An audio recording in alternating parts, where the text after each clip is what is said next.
Assalamu alaikum wa rahmatullahi ta'ala wa barakatuhu. Wannan channel mai suna Honesty 24 Media. Za mu dora kan karatun da muke yi wanda muka ce za mu koya muku yadda za ku create din website ɗinku na internet. To dala jama'a a dinga kallon bidiyon mu sosai kuma ku dinga liking kuna subscribing.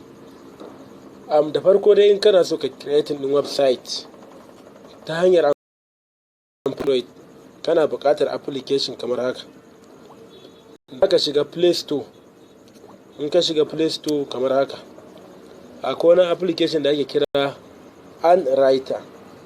Shi za ka shiga nan search kenan sai ka rubuta kamar haka. Kun ga sunan shi anan ya fito. To anan ma gashi nan Anwriter free. Da kun hau zai kai ku kan inda yake.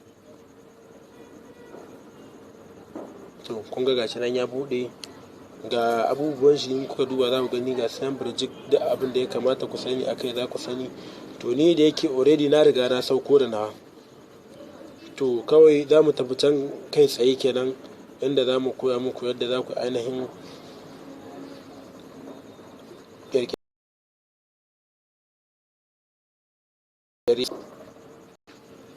yawwa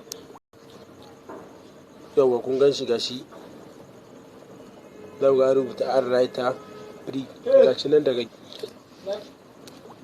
watakan don kun shiga zai bude muku kamar haka.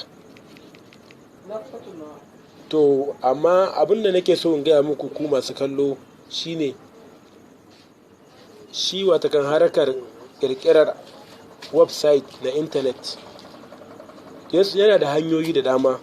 Ana iya amfani da Android waya kenan, sannan kuma za ka yi amfani da kwamfuta. Idan a kwamfuta ne za ka yi amfani da notepad ko text editor da dai sauransu. To amma mun yi amfani da Anwriter ne saboda sakamakon za mu yi amfani da waya Android.